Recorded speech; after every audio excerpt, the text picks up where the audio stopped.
here, and we're excited to have you. We're going to run through a couple of headlines here and kind of get going with our show. Full disclosure, we had there was a press event that we were going to go to live. We kind of found out last minute that there were we didn't have some camera access, so we. I'm backup. Hey, don't give away the secrets, guys. The secrets of television. No one needs to know. Everyone thinks that this is exactly what we planned, and this is how we're going to do it. That's all we need to roll with. It's funny. If I just add a quick little story? I had my teeth cleaned at the dentist yesterday. They're looking great. Thank you. And Shut up. Wait 2 seconds. They're looking great.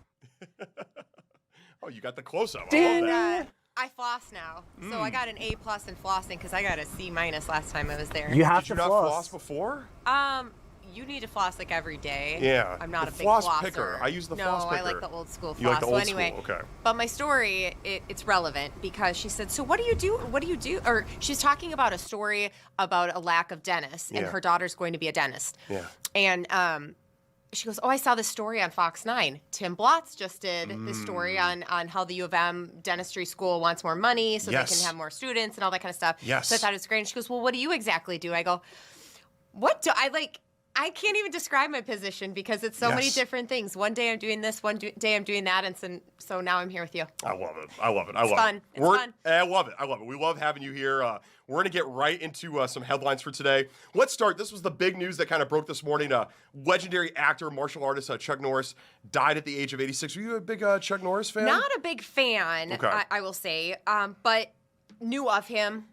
That he had, well, first of all, you knew that he had like a black belt and a brown belt and all the belts of all the, I don't know, do you know, did you ever take karate or? Never was a karate guy. Or taekwondo or anything when you were younger? Nope, never, no fighting, no kicking down wood planks or anything. But we all know Chuck Norris, a lot of Chuck Norris jokes and whatever. And it was really sad. I know a lot of people really loved him as an actor and really kind of a folk hero icon almost. Yeah, 86 years old and in Hawaii. He passed away in Hawaii. Right. And I was looking up right before the show and he posted something on Instagram on March 10th. Yeah. And it was him like working out and it said, I don't age, I level up. Yes. I'm just on March 10th. So I thought that was really interesting. Yes. But yeah, everybody, he went from reading his bio this morning. He had so many movies in the 70s and 80s, and they were all, the fighting movies or whatever. Yes. And then I think that kind of leveled off. And then he went to CBS for the Texas Ranger. Walker Texas Ranger. Yes. And then that just went wild. And I think that's how a lot of people know him because that series went on for a while. Yes. And then as the years went by, it was, Chuck Norris jokes and what have you. Everyone's saying that the dodgeball scene. Yes. Do you remember that? That's right. He gave the final vote the thumbs up or something like that. Yeah, I just watched it to remind myself, and it's like, no. And Ben Stiller's like, what? Yes. And then all of a sudden Chuck Norris goes. Yeah, that's right. And then they go, thank you, Chuck Norris. Yes. They got to stay in the tournament or whatever. I don't know. It's been ages since I've seen Dodgeball, but that's a classic movie. Laura, you got me Googling while you were talking. You were talking about the belts. I just wanted to share this. Chuck Norris holds multiple high-level black belts, including a 10th degree in his own style, Chun Kuk Do, and a 3rd degree in Brazilian Jiu-Jitsu. Okay. So he has his own style of martial arts. So you're telling me he probably did all of his own moves, right? Yeah, I'm pretty sure he was a martial artist. I think he was a martial artist first, and then became an actor. Yeah, not to be, not doing the, Jennifer Garner who kind of dances and they kind of then get stunt doubles in. Chuck Norris was doing all his stuff. What did Jennifer Garner do to you? No, I really like Jennifer Garner, but I mean, she's not like a real martial artist. Yeah, I got you. You know what I mean? Got you. Yeah, she's an actor that pretends to do martial arts, not the other way around. Yeah, and I think I also read that it was unexpected. But to me, 86 is a lot. It's a high number. Life. It's a full life. Full life. If I can make it to 86, I will feel not every death is sad. Don't get me wrong. For sure. And I don't mean to take anything away from that, other than to say. That's a long life. It's a very long life. It's a very long life. We're remembering the life and legacy of Chuck Norris on this first day of spring. That's our next headline here. March 20th, the official beginning of the season. We got some spring weather coming in this weekend too, right? 60s, maybe 70s. It's I don't want to crazy be tomorrow. a meteorologist because we'll get in trouble. I don't want to say any numbers, but I will say what a difference a few days makes, right? For sure. So on Sunday, it was Sunday. Yeah, Sunday. I was doing, live shots, if you will, with Leah Bino. So I zoomed in during the morning show and just blustery snow, but pretty, but blustery. Yes. And I had the dog out, and of course the dog just like runs and goes to the bathroom, comes right back inside because it's like, oh no, I don't want to deal with this. Yeah. But then it was fun later in the day, whatever. And that's March for you because I also said my son's birthday was on Sunday. Oh, he turned 18. Okay. So March 15th, you never know what you're going to get. That's right. So, in 2012, I believe, it was 60s, 70s out on March 15th. And then you have this past March 15th where it's cold and we get more than a foot of snow in some places. It's crazy. So, but we just need to remember that March is snowy, April is snowy. A few years ago, 3-4 years ago on April 1st, no joke, no April Fools. Blizzard. Oh, got the car stuck, got stuck on Highway 55, and a good Samaritan helped me. Yeah. So we all help each other. Yeah. So, some people have their docks out in some years and at this time. So, no, I think everyone's excited. A lot of people are going on spring break. Yes. They're either on spring break or they're going on spring break this week or the following. That's right. I'm like, oh, I'm not going anywhere and I don't feel bad anymore. Yes. Because of what's going on now. Right. Yeah. It's a great weekend to be home here. So, Paul, do you have any plans for this weekend? Well, I was just going to share that I was watching the one and only Keith Marler earlier this week talk about snow totals and how we're really on track for an average snow total. Like, it's just that the last couple of years they've been so low, but this is kind of one of the snowiest months, and like we're actually on track to have the most average year that we've had in a while, which is crazy because it feels like it's constantly snowing right now. And this is your first winter here. First full winter. So yes. what are your thoughts? It's I'm not a cold weather guy, but I feel like I'll always for the rest of my life I'll be able to say I survived a Minnesota winter, and I really did it this year. The snow isn't so bad. It's those days where it's like -30 with the wind chill. Those are the days that those are the hard ones, I think. So, but I've also learned when it's -30 like that, it typically doesn't really snow that much. It's more of the snow when it's in like the 20s and 30-degree weather. And I've lived here my whole life, so I'm used to it. I'm one who will go outside without a jacket because I'm like, oh, it's 25. I feel fine. Yeah. I just don't like driving in it. Right. And it's a handful of days that it's actually kind of scary to drive. But as long as you stay in that right lane and you drive like a grandma, you're good. Yep. Or don't drive if you can get around it. Right. We can't get around it because we actually need to come in to cover the snow. Yes. But really, to me, that's it. And you have to embrace Minnesota. And I think we talked about that when, I don't know, either when you first got here or not too long ago. As long as you embrace it. Yes. Pick up some skates or go for a hike. Or if you have a dog, check out the dog parks that work out. Or, I don't know, go see the lights. Whatever it is, there's lots of different things. So many ski hills. I'm deathly afraid of skiing, so that's not for me. Yeah. But there's so many different things to do. You just got to embrace the winter. Yeah. I'm not much of a embrace the winter kind of guy, but I appreciate everybody else's enthusiasm behind it. So happy to see spring finally here. Finally, The Bachelorette, they got canceled. There's a whole thing about this. Something with the actual Bachelorette. There was a video that went viral. Yeah, what so happened here? Do you know anything about do you watch The Bachelor or The Bachelorette? I'm familiar with the premise, but I don't actually watch the show. So once upon a time, when it first started, I feel like it's really kind of like run its course. Yes. Right? I mean, we're on season 50 or whatever, I don't know. Sorry. I liked it at first. I liked the original ones. I feel like it's run its course, but I didn't know anything about this one until the domestic abuse video came out. And so if the story goes the way I believe it goes, is this now that she is the Bachelor, I forget her name. Do you have that written down? I forget her name. I don't, Maybe Paul can look it up. I forget her name. But now that the season was just days away, I think it was supposed to debut as of yesterday, like Sunday night maybe. Yeah. Taylor? Yeah, Taylor Frankie. Paul. Yeah. Okay, first of all, she already has a background of being on another show and drama and all that kind of stuff. So she probably would make for a great, Bachelorette because she's already kind of bringing the drama and she's pretty and all that kind of stuff. But a few years ago, there was a domestic situation that she was charged with domestic assault. I think it ended up cleaning it, dropped or something like that. But the video got dropped. Somebody released the video, and when you see the video, it is very hard to think, hey, ABC, why would you put her in the spotlight. Right. When this video, it's really hard to watch, and she's throwing chairs, and a child is around. So they had to yank it. Yeah. It was a crazy story that kind of broke here. Paul, I know you used to work in reality TV. Yeah, I mean, it's I can't believe that it got to this point. You know, so much vetting takes place with these casts, so it's surprising that this was able to get to this point. And someone, and I don't know who it is at the network, will have signed off and said that it was okay to move forward with this. It's at some point in that casting process. Like you said, Laurie, she's known for being in other reality shows that have clearly got their own levels of vetting that allow someone like her to be on the show. But then to make it onto one of these, particularly a romance show, it feels like, my experience with that is that those people are even more highly vetted when it comes to their sort of emotional stability.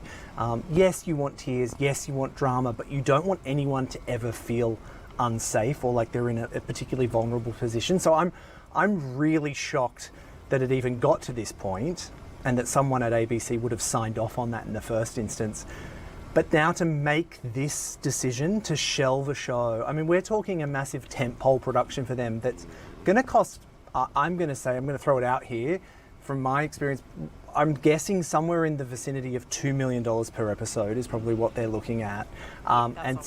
So we're talking, depending on whether they sort of did a short season or a long season, that's somewhere in the vicinity of like between 20 and $25 million that they're now putting on the back burner, not to mention back-end deals with sponsors, a whole bunch of stuff that then the network is going to be having to front up as well. So they obviously realize this is a serious situation for them to go and like, that's not, small change. But Paul, that's a lot of money. Vetting. I mean, all this was out there already. I mean, not the video, but everything else was out there. So, the video changes a lot, but the narrative was still there. The narrative was still there. So that's kind of why I am shocked that it even got to this point. I mean, I think when you look at something like Secret Lives of Mormon Wives, yeah, that's what she was on. You are covering someone who is living in their own life. It's not a manufactured reality settings like you would say on The Bachelor. Like you have created the circumstances where those people have met, so therefore as a production you actually have a level of responsibility to everyone there. Whereas in Secret Life of Mormon Wives, they're living their life and the crew are sort of invited into the world that already exists. So I know I'm completely speculative here that conversation would have been had. It couldn't have, it's a well documented that went through the courts and those sorts of accusations had been made. I imagine that someone had given an assurance that video did not exist, and yet it did. And it's the casting director's biggest nightmare right now, I can guarantee it, because that is a really big, that's not a small amount of money to just have to sit on a shelf. Well, and then actually you now have to fill the slot as well. So you've got there's someone really, really unhappy. Domestic assault and abuse is nothing to joke around with. No. But there's jokes out there. One of them was, think about all the men who thought that they would be famous now who were going to date her. 100%. And why would you want to probably be with somebody that's like that? Yeah. Well, I mean, and we were even discussing up in the production office earlier too, that it's like, she is the star of this show. So there's no way you can cut this series without her in it. I've worked on productions, dating productions as well, where someone has been problematic for some reason, and then you are able to kind of go through the footage piece by piece and remove that person. If it was one of the bachelors who was dating her, if it was one of, and if he made it even far, you take out the date scenes, you kind of do a few things around, and that comes out too, but still then you at least have the show. Yeah, it's Lots of big decisions, and we just wanted to put up as well. If this has been triggering for anyone as well, this conversation around domestic violence can be triggering for people. So there is the violence hotline there if you want to if you need to get in touch with someone, or there is also a text line. Which, I mean, how great is it that we're in 2026 that we have access, that people can get access to it, even just shooting through a text. Text begin to 88788 if this conversation has made you feel like you need to talk to someone. And children are involved too. So, yeah, really really unfortunate situation and story there, and just hoping for the best for everybody. Yeah. Tonight, enough said. It's back on Fox 9. What can we expect tonight? So for 1 week only, it's on at 7:30 on Fox 9 Plus and 9:30 on Fox 9. Yes. And then I was telling the guys, Dan Barrero and Justin Gard from KFAN, they're on a radio show right now. Yes. They're your competition right now on the radio. Okay. We wish them all the best. Yeah. Yes. But after this week, it'll be on at 10:35 due to all the different sports events we have. But it's a very sportsy edition. Last week we had Bill Guerin on, kind of a special event to talk hockey and kind of all the things. This week we're talking about the Wolves. They play tonight. They've won the last few games without Anthony Edwards. Yes. He's out with a bad knee. Yes. He has knee soreness. As we know, he's the superstar. Yep. But they have other stars on the team, too. Sure do. But again, it's Ant. Yep. We talk about the Wolves. Then also breaking news this week, they signed another quarterback. Or they re-signed Carson Wentz. Correct, yeah. To a 1-year Looks deal. like JJ's going to be competing for the backup job Right, now. so now we got 3 guys. We have Kyler Murray, That's who right. they just signed last week. Yep. Carson is back, who was out. He started, I believe, the first 5 games, and then he JJ went out with an injury, and then he kind of came in. He came in, but then he got hurt, but he's back. Yeah, and then Brosmer, and then you have JJ McCarthy. So you have 3 guys who are all competing for the starter position, which Dan was talking about Kyler Murray. Yeah. But I don't know. It's going to be very interesting to see if JJ's even number 2, I think. I think that they're bringing Carson back to kind of compete for that job. So that'll be interesting. That's all in Enough Said tonight. Yeah. 7:30 Fox 9 Plus, and then 9:30 on Fox 9. Yeah, and we talk about the Gopher hockey coaches being out. I'm sure we talked about that already this week. That's right. And the World Baseball Classic. I know it was a couple days ago, but just the big. Yes. I mean, it was incredible. It was incredible. Who won the World Baseball Classic again, though, Adam? Venezuela did. Venezuela. Yes. Is that who, besides the U.S., is that who you were cheering? Like, who were you cheering? Oh no, I honestly, of course I was going to cheer for Team USA. Venezuela, it was essentially an MLB team that they had. All of their guys are MLB players. Yeah. It was an amazing atmosphere down in Miami. Fox did a great job with the production. Yeah, we had all the games. We had all the games. Joe Davis, John Smoltz did a great job, and the atmosphere was awesome. And a lot of these players ended up saying the World Baseball Classic was actually more pressure that they felt even than playoff baseball in a lot of cases because they just felt differently playing for their country. I think that's especially true with a lot of the Latin country guys, nations like Venezuela, Dominican Republic, Cuba, Puerto Rico. So it was a great event. I think it's every 2 years, the World Baseball Classic, so that was a great event, and excited to watch Enough Said tonight and hear more about it. Yes. Will Venezuela get invited to play in the World Series now? No, it's not how it works, Paul. But then, why is it the World Series if Venezuela's not invited? They're clearly the best baseballers in the world. Yeah, the World Series is not the world. Not quite how it works. We need to go to Wikipedia and figure out what the history behind the name. The World Series. Yes, that would be a good nugget for you, Paul. It would be to come in with a little zinger. This is why it's called the World Series. Yeah, I like it. Yes. Laurie, I want to ask you something before we let you go though. What do you think is better with flags? What do I think is better with flags? Yeah, I think parades are better with flags. Oh. What do you think is better with flags? This isn't a trick. I know, but parade is a good one. It is a good one. Grace had a really good one the other day. Porches. Porches are just better. Porches with flags. Yeah, porches is. Dawn said a dock. Like a dock. Okay, you're stealing all of them. I need to think about it because those are all great spots. Can you guess where I'm going with this though? No, go for it. What's on tomorrow? Adam, do you want to help her out? What's better with flags, Adam? The Fanatics Flag Football Classic. Right here on Fox 9, 3 o'clock. It is a trick, Paul. Yes. Tom Brady, Jalen Hurts, Saquon Barkley, Joe Burrow, among others, are all participating. I know we have a colleague from Fox 11 LA, Kyle Kraska, spoke to Tom Brady earlier this week about the event. We're going to roll in that interview and preview that event tomorrow right here on Fox 9 at 3 o'clock. Let's roll in that clip now. Tom Brady's everywhere. He is everywhere. Is he on Enough Said? Someday. Maybe I'll invite him. Yeah. Maybe I'll invite him to co-host. Yeah. He is in the Fox family. Yeah, he should absolutely Would come. I have to pay him extra? Yeah, potentially. Maybe if he wins the Fanatics Flag Football Classic, he'll be doing the rounds and come by Minnesota. Yeah, I don't know if Justin or Dan would give up their spot for Tom Brady. Do you not think? I don't think so. You'd have to co-host. Yeah, we do a round table again like Yes. we did last week. Yes. Okay. Yeah. All right. Well, Tom, good to know Tom Brady might get an invite to Enough Said. Tom, if you're watching Afternoon Shift. He's here. He's here. Yes. Let's roll in that clip of Tom Brady now. The Fanatics Flag Football Classic happens Saturday at 1 o'clock Pacific time right here in Los Angeles at BMO Stadium. That is the same venue where flag football will make its Olympics debut in 2028. And joining me now to talk more about Saturday's event, not only a captain, but also one of the participants in the event. He is the 7-time Super Bowl champion, Tom Brady. Tom, so glad to see you. Let's get right into it.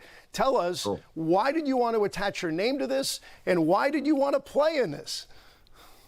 What do you mean, why do I want to play? I love football. I've been playing football since I was, a kid on the street with all my friends, and we first started playing touch football in the street, and then it was flag football kind of in the schoolyard. So kind of return to my roots. I can't play in the NFL anymore.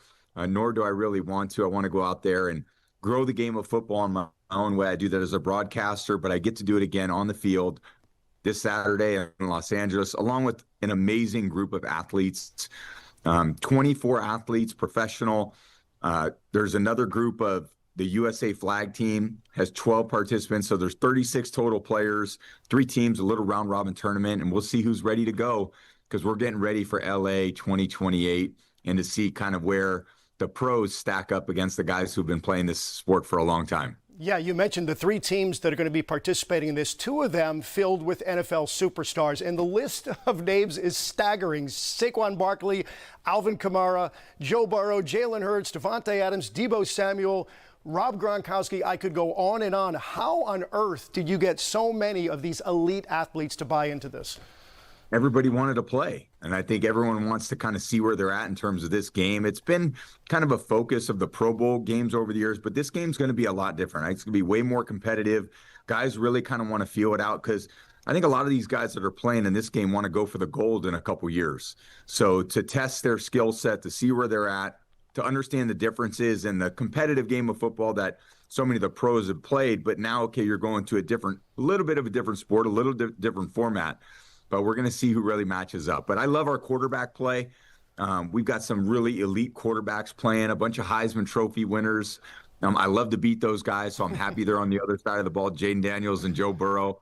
And, I'm a little older now, but I still plan on going out there and kicking some butt. Well, let's talk about that third team because it'll be made up of the U.S. national team, which, oh, by the way, has won 5 consecutive world championships.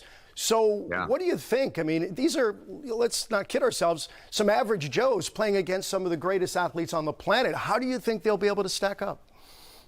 We're going to see. I mean, I have my own thoughts, kind of how it's going to go. I've never been one to talk too much trash, but I like the way that we're going to go out there and compete. We got a little bit of a walkthrough Thursday, Friday. Everyone's going to get on the same page.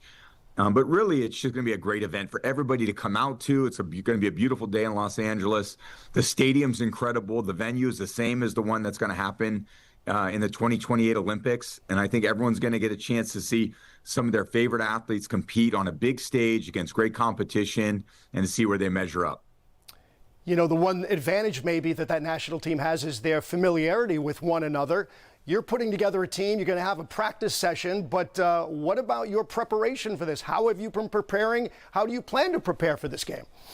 I got a lot of familiarity with the guys that hopefully I'll be picking on my team. Rob Gronkowski's been a great friend. I got a lot of guys that I played with that are going to be in the mix. So it's to me a little bit like riding a bike. I've done it a long time. There's been over 10,000 hours spent throwing footballs. That'll never go away. The fact that we're not getting hit, I think, plays to my strength. And I can stand in there and make really accurate throws and deliver great footballs to, again, some of the best athletes in the world. Tom, you've won everything you can win on a football field. What about a gold medal? Any thoughts, any temptations to maybe try to represent Team USA in 2028? I said earlier this morning, I'll never say never. But at the same time, I'm going to leave this one, in my opinion, to the younger generation. And maybe I'll come back as a coach or something like that to encourage them. I'll certainly be there watching them participating as a fan. I love the sport of football. I love that we can grow the game. I love that women play. I love that men play. I love that older men play and kids play on the schoolyard. This is a very inclusive game, played all over the country. It's one of the fastest growing sports in America, and you're going to see why this Saturday in Los Angeles. Well, it's a massive event. As you mentioned, it all goes down Saturday, 4 o'clock Eastern, 1 o'clock here in Los Angeles. Folks want to get some tickets. They can do so right now, Ticketmaster.com. Or, of course, Tom, they can also watch it right here on Fox. Thanks so much for sticking around with us. Thanks for being here today. This is going to be a great event on Saturday. Thanks, Kyle. You better believe it. I'm coming to win. You better believe that. One thing about me, I'm coming to win. You heard it here, folks. He is Tom Brady, the GOAT. I'm Kyle Kraska here in Los Angeles. Let's send it back to you now.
Welcome back here to the afternoon shift. Earlier today, Protestant and Catholic clergy were asking a federal judge to order that they be allowed to minister to immigrants inside the Whipple building. Minnesota branches of the Evangelical Lutheran Church in America, the United Church of Christ, and a Catholic priest are all suing for an injunction requiring DHS officials to allow prompt in-person pastoral visits to all detainees at the Whipple building. There was a press conference that was held outside the Whipple building shortly after their visit. Let's take a look. Thank you for being here. We just concluded an incredibly significant hearing at the U.S. District Courthouse here in St. Paul, where the court ruled that the ability of the faith leaders who are standing here today behind me and have been trying to gain access to the Whipple building for weeks now, and in many cases months, is a fundamental right under the Constitution, and the government cannot prohibit the right of faith leaders to provide pastoral care and offer that care to individuals who are being detained at the Whipple building. The court went so far as to say that we are not in the land of the Oz, and the government is not the wizard. They cannot set forth practice that is not meaningful when actually applied. And again, many of the faith leaders here have been trying to offer the care and spiritual support to individuals who are going through horrific trauma and then afterwards are continuing to experience the trauma that follows being in detention.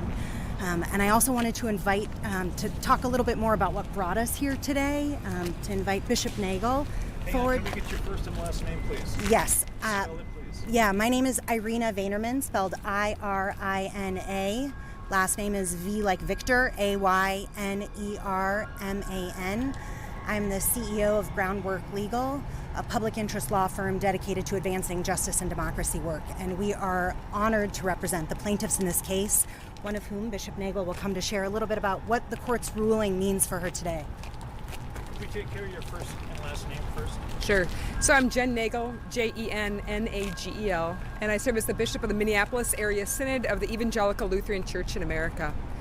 So we were invited to be part of this lawsuit because we were thinking about how do we minister with people who are in detention, and we understand our calling to be ministers in all different traditions. It's to be ministers. It's to meet human needs at the time of the most crisis and the most stress, and the trauma that families are going through and that individuals are going through at these times. It's just exorbitant, and so to be able to meet people in those needs, that's very much at the core, the heart and soul of what we do as ministers of all different traditions. So we had that opportunity. Ash Wednesday was the beginning of this lawsuit, and that was a time of wanting to be able to offer ashes, wanting to offer prayer, wanting to offer Holy Communion.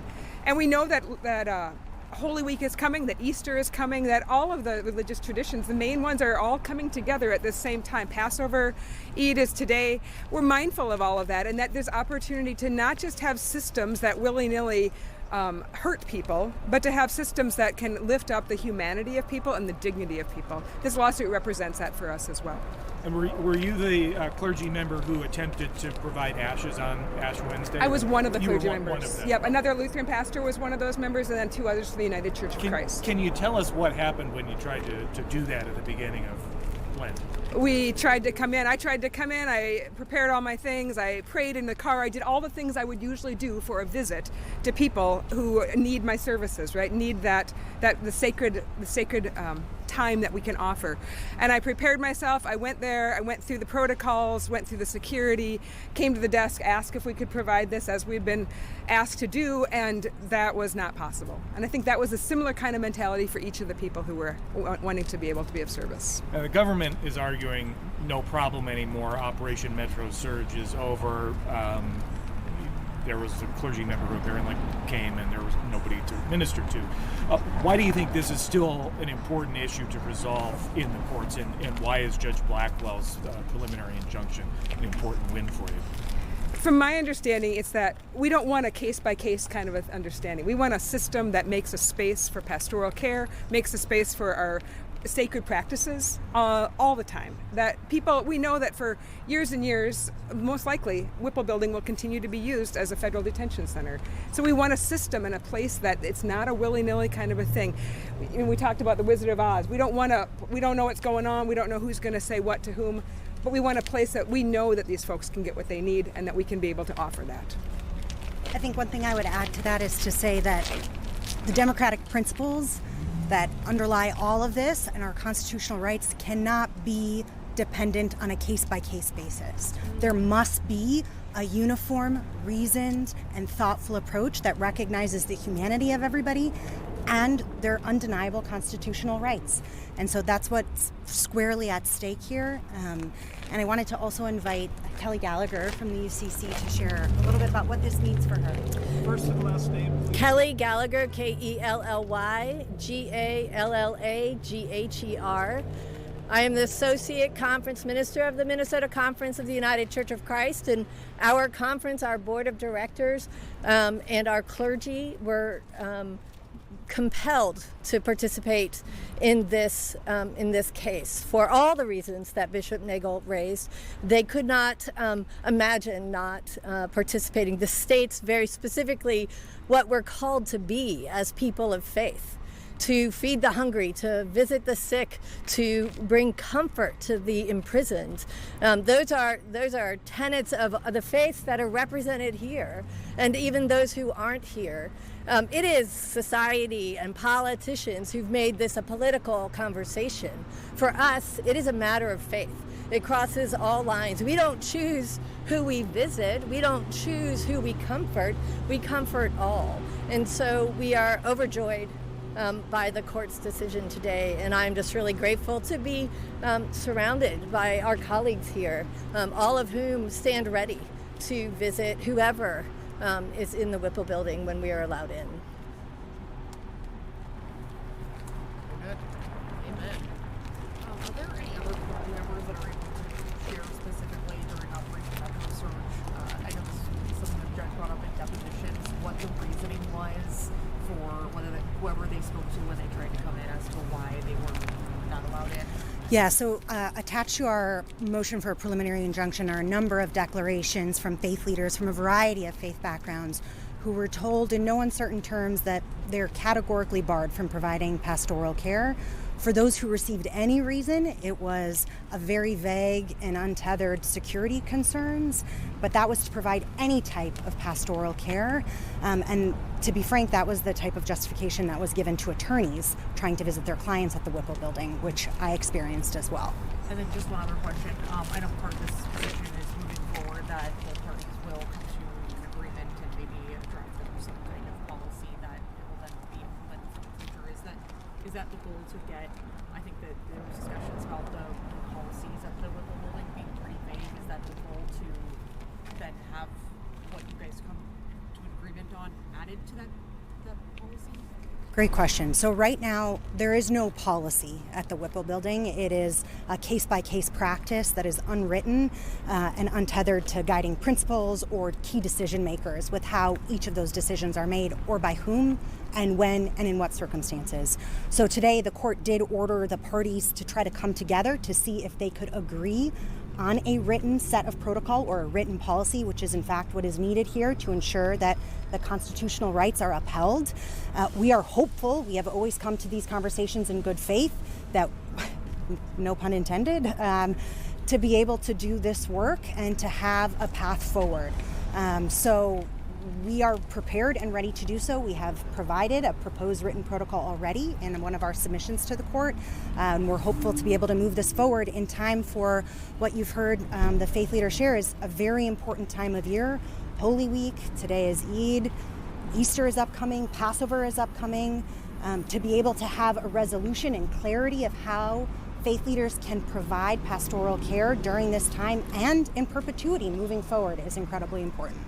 I know your issues that you argued here are narrow, as are those in the lawyer access case from the Advocates for Human Rights. But, I mean, really at the heart of this, is it that the government just does not want people to see what's going on inside Whipple?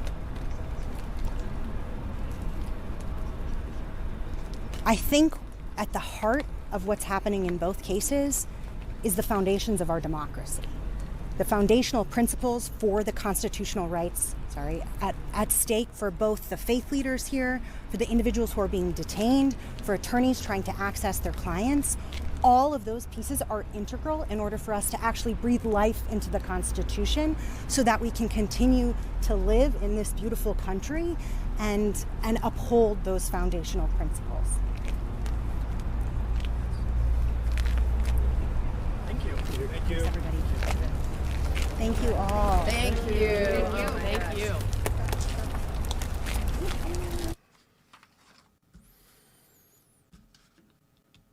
That was earlier today. A number of faith leaders outside a Minneapolis courthouse asking a federal judge to order that they be allowed to minister to immigrants at the Whipple building. I think, Paul, this conversation around ICE, I feel like a lot of people just think that it's kind of gone by since February, since the surge kind of ended. But it's still a very real conversation for people, and there are still people to this day that are inside the Whipple building right now. Absolutely, and we're going to continue to see those sort of knock-on effects, especially in the court. Paul Bloom mentioned that, that it's maybe we're not seeing the stuff happening on the streets as much as we were, but all of the knock-on effect throughout the courts. Like you said, there are people still being detained. It's just going to continue to keep going. The ripple effects of it are going to continue, I guess, and we'll be covering it where we can. It's important to remember that it's not over. It's not like someone flicked a switch and ICE's Metro Surge is behind us. It's we're going to continue to see the lasting effects of it for quite some time.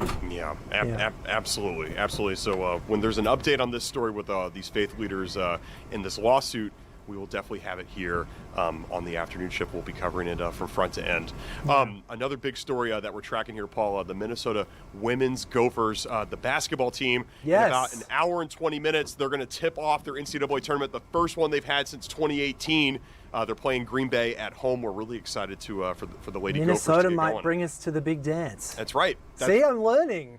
Well, they're in the big dance. Well, they're in the big dance. They're in the big dance. What is it if they get to the final game? I thought that was the big dance. Yeah. The Final Four is a big deal. Final Four. But next, get excited. Final Four. Yeah. Maybe let's start with the Sweet 16. You got to win 2 games to get to the Sweet 16. So there's a lot. There is a lot. I don't know if my adrenaline is going to cope throughout this next month. The Gophers, they're a 4 seed, so they are going to be favored to get to the Sweet 16. They got to get 2 wins, both at home, and it starts like I said, in about an hour and a half against Green Bay. Dawn Mitchell, she's going to be joining us next to preview tonight's game. She is, and I'm going to tell you after the break why it's called the World Series. Okay. I looked it up. Perfect. While that was happening, so Perfect. Stand by for that. Awesome. We're going to have Dawn Mitchell on the Minnesota women's basketball team coming up right after this. Don't go anywhere.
Welcome back here to the afternoon shift. I got another friend in studio, Dawn Mitchell, Fox 9 sports anchor. What's going on, Dawn? Well, it's Casual Friday. Yes. Don't worry, when I anchor, I won't wear this, but you look great right now. We appreciate nice and comfy. Yes, absolutely.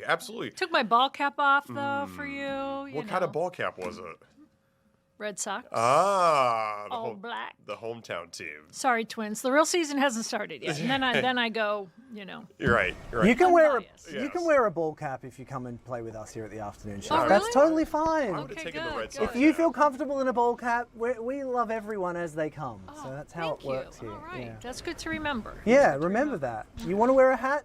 We're down. It's fine. Nice. We would have taken the Red Sox love. Speaking of baseball, Paul, I know you have an update to that World Well, Series I do. question from So earlier. it's was always great. It's always great when Dawn comes to play because it's like I finally learned something about sports because she's just got away with it. But to Adam, to give you some context behind there, when I made my faux pas about saying that maybe they'll make it to the big dance, Dawn's like, she whispered over the monitors to me. She was like, "It's all the big dance." Right. Yes. And then you're like, "Oh," and then there's a championship. I go, "No, there's Sweet 16. There's Elite 8. Then there's the Final 4." Steps. So everything you were telling me on air, Dawn was telling me here as well. Like, don't make a fool of yourself. But I'm always going to make a fool of myself when it comes to sport. It's never foolish. It's never foolish. I love peeling back the curtain there. I didn't even know that you were over there. Dawn comes. Pop in to say hi to Paul and Grace first. The segment before Dawn's on, she's always here, just hanging out with us. It's like a little secret. But I looked into it. The World Series, Dawn. Do you know why it's called the World Series? Because, I have two things. Okay. The first one is not the real answer, but Americans think everything just revolves around us. Facts. So, like, if we win and our people win, it's the World Series.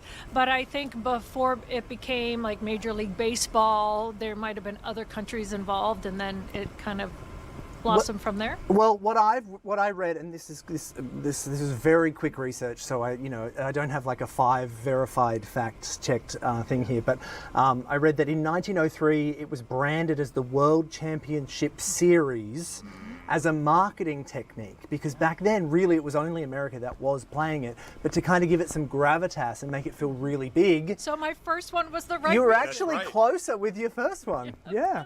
And then I think this website's out of date. Yeah. Because it says apart from 1992 and 1993 when the Toronto Blue Jays participated, but they participated this year, didn't they? They did. They did. So 3 times. Is that correct? That they were actually an international World Series? Yeah, I mean, I don't know. I think it's just kind of just the name of the event. I haven't really thought very much of it, to be honest with you. And if you win a championship, you're considered world champion. So maybe that's kind of like where it comes from. I don't know. No, really. At least here in the States, we call them world champions. We call them like world even champions. Even the NBA, right? That's right.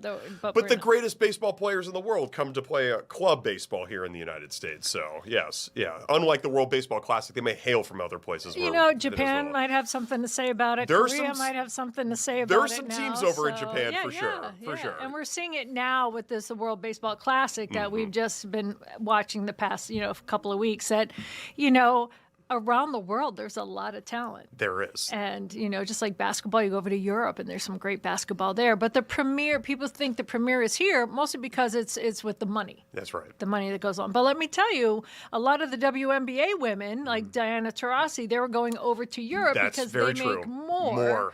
And that could be that betting is really huge over in Europe, right? Yes. So there's a lot of money that goes into the women's sports and leagues like that because of that same thing. So that's right. You can go down that rabbit hole. That's right. That's right. Many things. Speaking of talent, you were talking about basketball talent. There's going to be plenty of talent tonight at Williams Arena, where the Gophers, the 4-seeded Gopher women's basketball team, they're going to open up their first NCAA tournament in 8 years, since 2018 when they take on the 13th seeded Green Bay Phoenix. Yeah. Game is on at 5 o'clock. You pumped for this game? I really am, because I'm so excited. The first time since 2005 that the Gopher women have hosted this thing. And so that's really exciting too. They went all the way to the Sweet 16. Paul knows now about the Sweet 16. They went all the way to Sweet 16 that year. And of course, before that, Lindsay Whalen and everyone, the teams like that in 04 went to the Final Four. So, women's basketball is getting this resurgence under Dawn Plitzuweit, and it's been really great to see. However, let's not overlook UW Green Bay. For sure. Because I think people are already saying, when Sunday, da-da-da-da. First things first, you got to take care of business. Yep. And so, the deeper dive that you go into Green Bay, you see that they're a team to be reckoned with. Yeah. You don't make the dance by accident. So so that's going to be good. But right now, I'm looking at the other game. They will go, whoever wins today goes on to face the winner of Ole Miss Gonzaga. That's right. And Gonzaga, I say Gonzaga. People say Gonzaga. I know. It's like potato. But right now, Ole Miss is up 56-29 in the third quarter. That was a done deal. Yeah. Yeah, well, just about let's a done just deal. say. Yes. So the winner of this will go on to face Ole Miss, and Ole Miss is is a wrecking ball. So, but again, it'll be Sunday and also at the barn. So, yes. Jess, I heard that it's not quite sold out for tonight's game, but there's already 9,000 plus tickets sold. So the barn will be rocking. I'm so excited. We have Ahmad Hicks, who is there. He's going to be live for us tonight at 9 and 10. Yep. We can't show highlights, so if anyone tunes in, we can't show highlights because obviously the game will be in progress. We can't show it till it's done, but we'll have all that for you all day today. Yeah, it's going to be a great game. I think one of the best parts I love the most about this Minnesota women's team, all of their starters are all averaging double digits points per game. I mean, it really is it's not just one superstar that they're relying on. They got a complete team. You think that's a fair assessment? It is, and I think Dawn Plitzowite is really about being complete teammates and being complete players, and that she's really did a good emphasis not only on the transition game the past couple of years she's been here, but defense. It all has to stem from defense and also to be disciplined enough to make your shots. Like, nothing frustrates me more in any game, whether it's college, high school, or even WNBA and NBA. Make your free throws. Make your free throws. That they're free for a reason. If you're in the sports office, you'll hear me yell it. They're free. It's free points. So that discipline has been fantastic. But when you talk about those women in general and what they've gone through, right? Amaya Battle has just really grown as a player. Mara Braun, Mara, just to all the injuries that she's gone through, I'm so happy she gets to take part in that this year.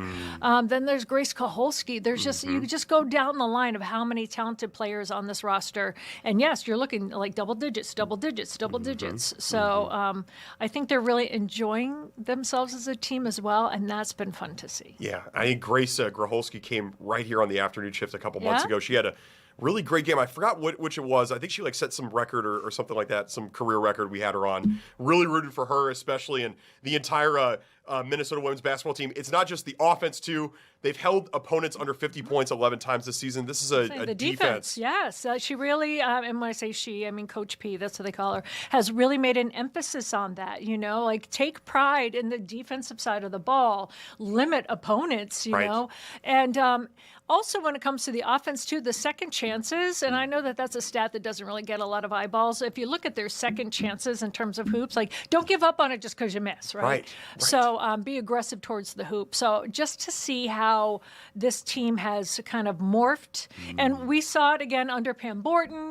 We've seen this resurrection. Gopher women have always played well, but to see them kind of get back to that style of, let's take care of the discipline first, the fundamentals first, and then take care of the rest. Yeah. So you were bringing up betting with women's basketball overseas. I looked this up. The Gophers are a 21.5-point favorite tonight. You think this is going to be a blowout? Because that's what the book thinks. It's not even going to be close tonight. I think early on it's going to be close. Yeah. And then I believe the Gophers will pull away if they play their game. Yeah. It's the first time these women have been in the NCAAs. But the smart thing that Dawn Plitzowite has done, they have let them play postseason games before, whether it's BIT, NIT. Let's just get you in that habit that this is expected and the stakes get higher. So if they can play the game that we know that they've been playing all year long, I think they'll pull away. If not the third quarter, definitely the fourth. That's what I'm thinking. What an honor to actually have a Minnesota team in either the men's or women's tournament this year. Because I don't think there's been a men's team involved in the tournament in a very long time now, too.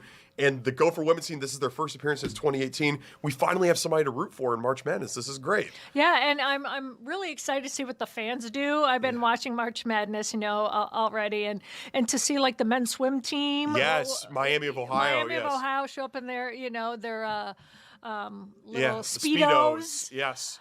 Just things like that. I remember when I was a kid, my favorite thing was the signs. You're a little kid. And Sienna was in it at the time. Yeah. And one of my, the crayons, you had the 72 crayons. Yeah. Do you remember with the little sharpener on the back? Yes. You old enough to remember that? Yes. Sienna was one of the colors. That's right. And someone had a crayon and it said burnt sienna. Oh, because they blew them out or beat them. So what the crowd brings to these games, I just love. That's what it's all about. Yeah. So I'm really looking forward to see what the people at the barn can do today. Grace was telling us earlier this week, I guess it's a tradition among Minnesota students for basketball games. They dress up as barn animals. Yeah. So we're going to see some barn animals tonight, I think. Yeah, and we've seen that in the past, where,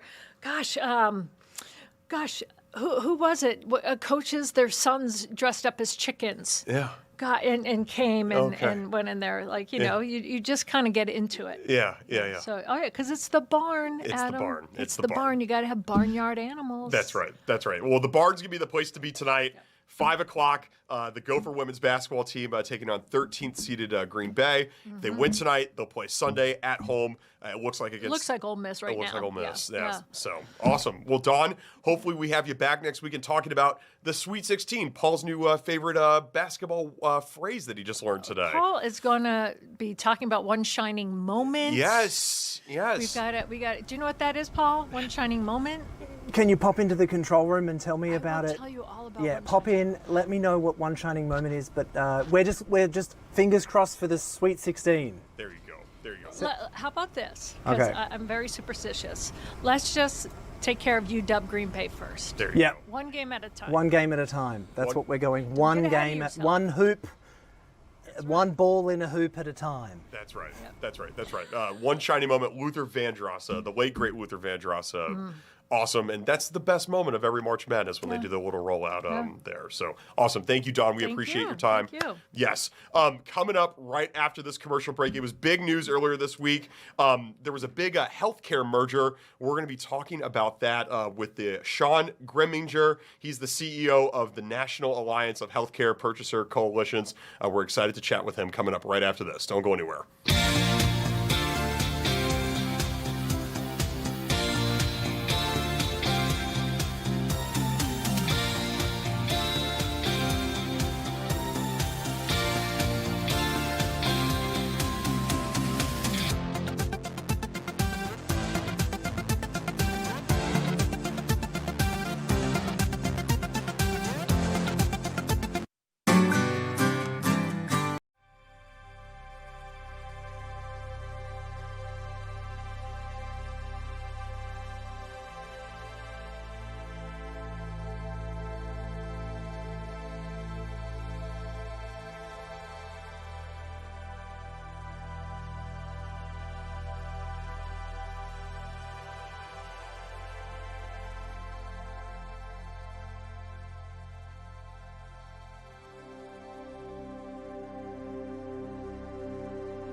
Welcome back here to the afternoon shift. It was big news earlier this week. Allina Health plans to join Sutter Health, creating a combined nonprofit health system to invest over $2 billion in Minnesota and Western Wisconsin. That's billion with a B there. Joining us now is Sean Greminger, the CEO of the National Alliance of Healthcare Purchaser Coalitions.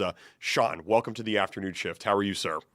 I'm well. Thanks so much for having me. Yeah, thank you so much for being on here today. Sean, why is this news such a big deal here in Minnesota? Anytime you see a healthcare merger, it's a big deal, and particularly one of this size. Sutter is one of the largest health systems in the country, based out of Northern California, and aligning with Allina's, will certainly make it bigger. I think the thing that I'm concerned about, as somebody who represents employers and purchasers, the companies and organizations that buy healthcare on behalf of their employees, is that these mergers tend to drive up costs. Hospitals will often claim that this is going to end up being, creating more efficiency and bringing down overhead costs. But 9 times out of 10, it either has no effect at all, or it more often than not actually ends up increasing costs for consumers and for employers that are paying for healthcare. Yeah. So is it fair to say that you don't think that this is a win necessarily for consumers here? You'll be lucky if it is just sort of value neutral. Unfortunately, Sutter has a pretty long history of engaging in really challenging pricing practices. In fact, Sutter was actually the subject of a lawsuit in Northern California that they ended up settling and actually paid consumers and employers back about $500 million and agreed to not engage in some of those practices for at least 10 years. They had to appoint a special master to oversee the whole thing. Sutter's business model is largely to grow, buy up as many physician practices and other hospitals within their area, and then use that market leverage to increase prices on consumers and employers. Yeah. If Sutter and Allina are now together, do you think that patients that are currently members of either one of them, is their doctor going to change, or are their physicians going to change because of this now? Good question. I think the answer is probably not. First of all, these things take some time. So the alignment will, still actually has to go through regulatory review. The Federal Trade Commission could kind of get involved. But even once it goes into effect, it'll take some time to sort of integrate the two systems.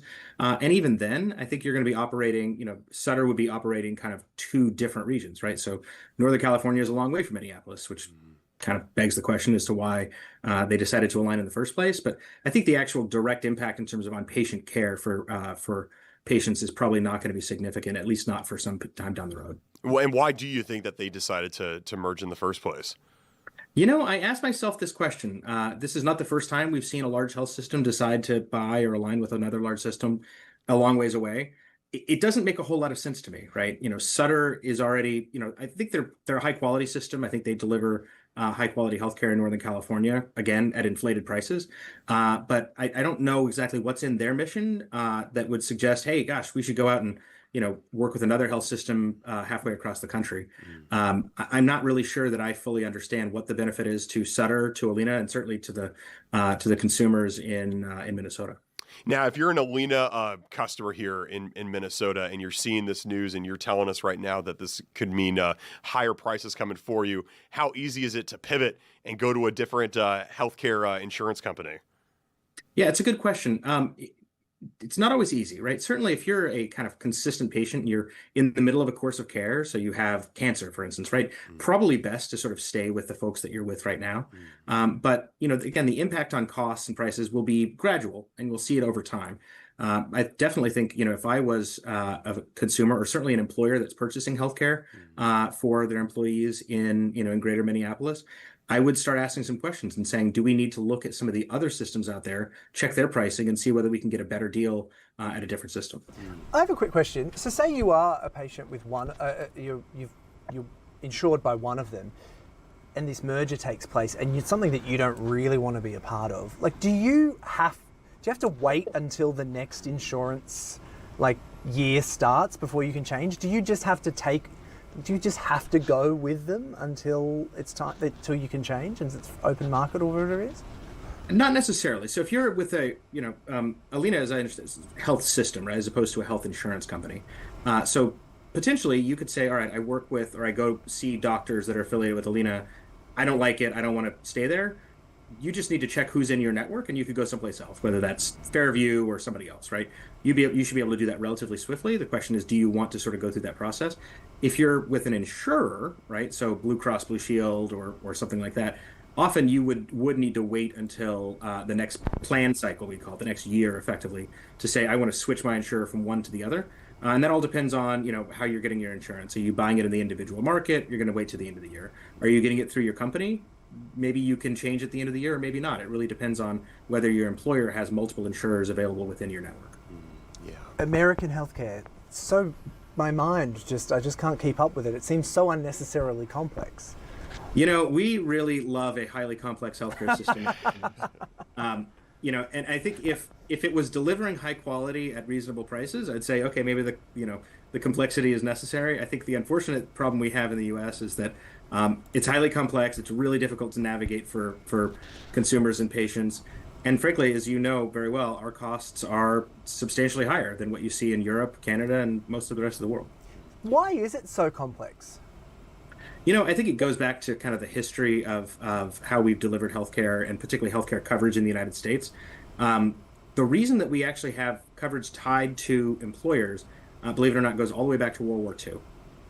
At the time, interestingly, when the United States entered the war, we were very worried about prices rising and wages rising across the United States, as we were spending a lot of money on the war effort. And so the federal government said, we're going to cap wages for most employers. You can't increase your wages by more than 1 or 2%.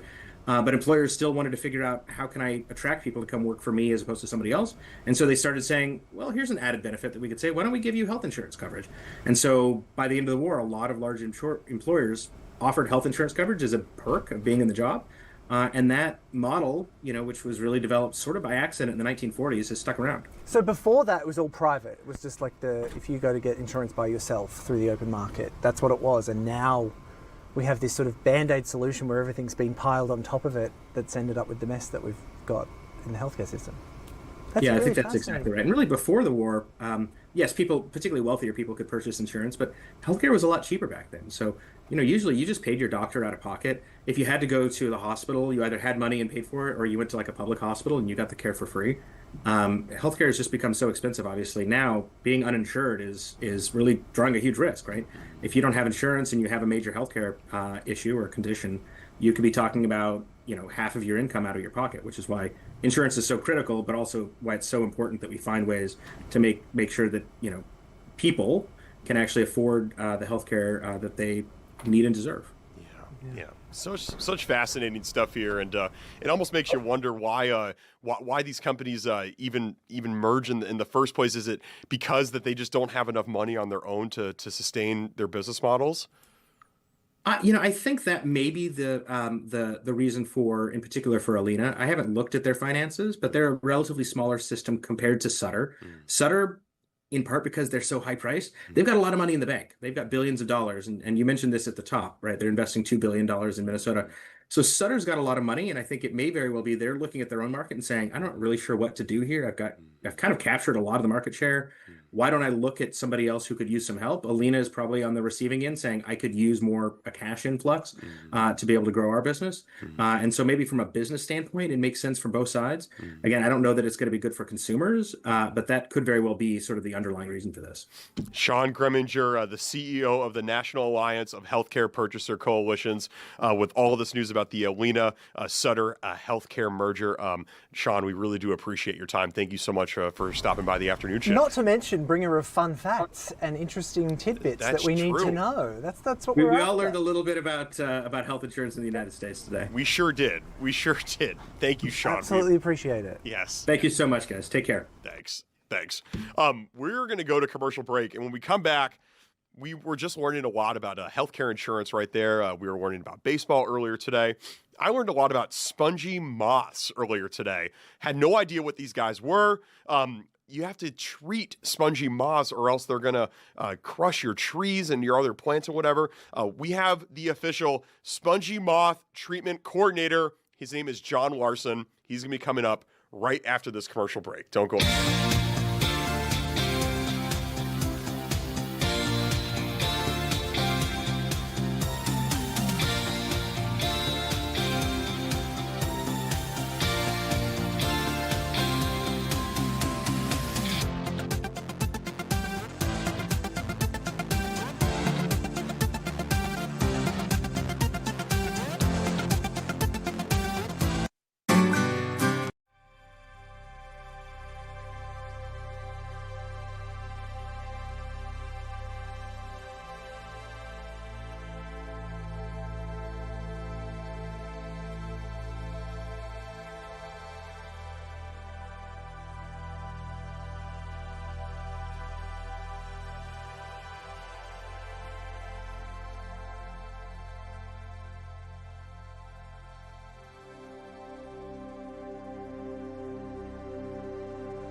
Welcome back here to the afternoon shift. I was just teasing it right before the commercial break. Spongy moths. I had never heard of them before. We have a spongy moth expert here to tell us all about them and more. He works for the Minnesota Department of Agriculture, and he is, and this is a real job title, I love it, the Spongy Moth Treatment Coordinator, John Larsen. John, welcome to the afternoon shift. How are you? I'm doing well, Adam. Thank you so much for having me. Thanks so much for being here. How did you get that awesome job title, the Spongy Moth Treatment Coordinator? That's quite an honor there. Yeah, it's a lot of fun. It's a real treat to be in this role, and I was hired to the Department of Agriculture a year or so ago, and was hired as a nursery inspector, and I've just kind of slowly moved into this role, and I've really been enjoying it. Yeah. There's probably a lot of people at home that are probably wondering what the heck spongy moths even are. What are spongy moths? Great question, Adam. Yeah. So spongy moths are an invasive forest pest that was first introduced to the United States in the mid-19th century. It was actually brought over from Europe by an amateur entomologist who was a full-time astronomer,